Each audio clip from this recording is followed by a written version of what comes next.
अस्सलाम वालेकुम दोस्तों, उम्मीद करता हूँ आप सब खैरियत से होंगे। आज मैं आपके लिए एक स्टेबलाइज़र की वीडियो लेकर आया हूँ जिसके टाइमर में फॉल्ट था। जैसे ही लगाते हैं ये ऑन हो जाता है, तो मैंने सोचा इस पर एक वीडियो बनाकर दोस्तों में शेयर कर दूँ।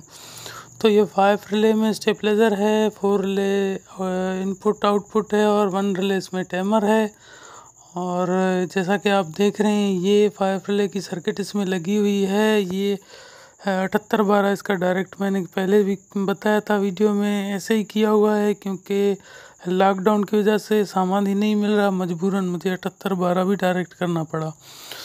तो अभी इसका टाइमर को चेक करेंगे। टाइमर के इसमें 5 ट्रांजिस्टर होते हैं C945 के, ये 2, ये 3 और ये 4 और ये 5।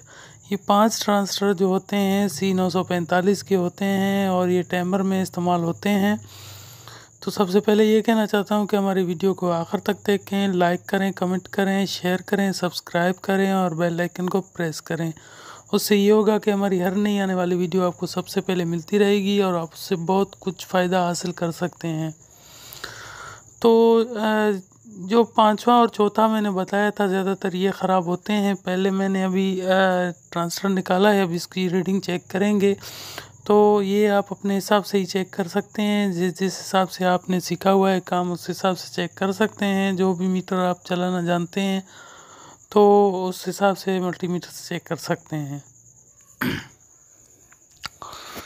तो दोस्तों, आपका कोई भी सवाल हो स्टेबलाइज़र के बारे में आप मुझे कमेंट बॉक्स में रब्ता कर सकते हैं। हमने एक नया चैनल बनाया है जो सिर्फ स्टेबलाइज़र के बारे में मालूमात देते रहते हैं उसमें। तो आप अपना नाम और अपना मोबाइल नंबर हमें कमेंट बॉक्स में शेयर कर दें तो इंशाल्लाह हम आपको उस ग्रुप में शामिल कर देंगे, बशर्ते कि आप स्टेबलाइज़र का काम करते हों। सिर्फ वही हजरात हमसे उस ग्रुप में शामिल होने के लिए कहें। तो दोस्तों, अभी मैं चेक कर रहा हूँ, 2 दाने ट्रांजिस्टर निकाले हैं। तो इनमें से जो ख़राब हो गया वो मैं चेंज करूँगा। इसके बाद फिर अगर देखेंगे मज़ीद अगर फॉल्ट नज़र आया तो फिर तीसरा भी चेंज करेंगे। तो दोस्तों, आपका कोई भी सवाल हो, आप रिमको हो, रीना हो, सेगा हो और यूनिवर्सल हो या ऐसा कोई भी स्टेबलाइज़र हो, अगर उसकी कोई सर्किट में फ़ॉल्ट है, सर्किट में प्रॉब्लम है तो आप मुझसे रब्ता करें। इंशाल्लाह मैं कोशिश करूँगा कि आपके उस स्टेबलाइज़र की सर्किट को बहाल करने में आपकी मदद करूँगा। तो इसमें एक ट्रांजिस्टर जला हुआ था, तो ये वाला ठीक था, ये मैं वापस डाल रहा हूँ और उसके बाद जो जला हुआ था उसकी जगह पर एक दूसरा ट्रांजिस्टर डाल देंगे। तो दोस्तों, वीडियो को दोस्तों में लाजमन शेयर कर दिया करें। आपके एक शेयर करने से बहुत से दोस्तों को फ़ायदा मिल सकता है। अगर आप किसी के पास शेयर करेंगे तो उस दोस्त को भी बहुत फ़ायदा मिलेगा। अगर वो इस फील्ड से ताल्लुक़ रखता है, वाबस्ता है, तो उसको इस बारे में बहुत मालूमाती वीडियो मिलेगी, देखेगा और उसको बहुत ही मालूमात हासिल होगी। तो दोस्तों, टाइमर के बारे में मैंने पहले भी बहुत सी वीडियो बनाई हुई हैं, लेकिन ये थोड़ा कुछ ख़ास है क्योंकि मैं ट्रांजिस्टर निकाल कर चेक कर के बता रहा हूँ और बता रहा हूँ कि इसमें कौन से ट्रांजिस्टर टाइमिंग के हैं और टाइमर में इस्तेमाल होते हैं। ये सिर्फ ज़्यादातर रिमको और सेगा में सर्किटें इस्तेमाल होती हैं। और इसके अलावा अगर कोई लोकल सर्किटें हों तो वो थोड़ा इससे मुख्तलिफ होती हैं। और लोकल सर्किटों में ज़्यादातर जो है 555 टाइमर IC लगी होती है।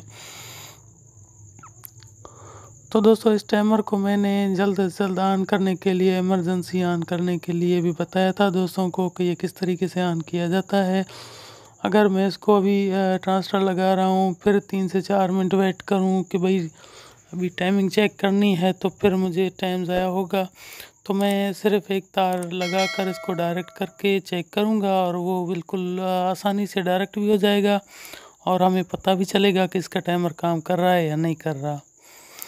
तो ये बहुत ही आसान है। ऐसी ये जो वीडियो है मैंने पहले भी बहुत सी बनाई हुई हैं, पहले भी अपने चैनल में डाली हुई हैं। तो जैसा कि अभी आप देख रहे हैं, मैं इसको 220 में लगाया हुआ है। अब फिर ऑफ़ किया, फिर ऑन किया और टाइमर ऑफ है। आउटपुट का मीटर देख रहे हैं, बिल्कुल ऑफ है।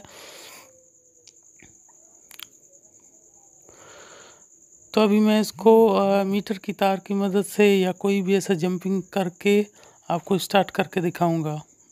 क्योंकि वैसे हम वेट करें तो बहुत टाइम ज़ाया होता है, तो हम काम ज़्यादा होने की वजह से हम कहते हैं कि जल्द अज जल्द चेक करके इसको फिट कर दें, फिर दूसरा काम स्टार्ट करें।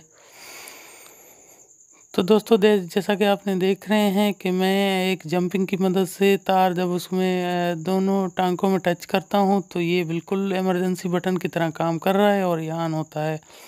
जैसा कि मैंने 220 ऑन कर दिया और आउटपुट वोल्टेज को जैसे ही मैं तार की मदद से इमरजेंसी ऑन कर रहा हूँ ये बिल्कुल ऑन हो रहा है। तो दोस्तों इसके बारे में मैंने पहले भी बताया था इमरजेंसी ऑन करने के बारे में, फिर भी मैं ये ख़ास रिमको की सर्किट के बारे में बता रहा हूँ कि कहाँ कहाँ पर इसकी तारें टच होती हैं। एक कैपेसिटर में और एक रिले के 12 वोल्ट में टच होती हैं।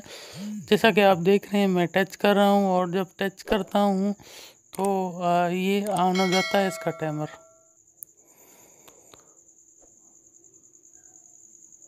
तो दोस्तों उम्मीद करता हूँ मेरी ये वीडियो आपको बहुत पसंद आई होगी। इंशाल्लाह नेक्स्ट वीडियो में आपके साथ फिर मिलेंगे। अपना ख्याल रखिए, हमें दुआओं में याद रखिए। तब तक के लिए अल्लाह हाफिज़।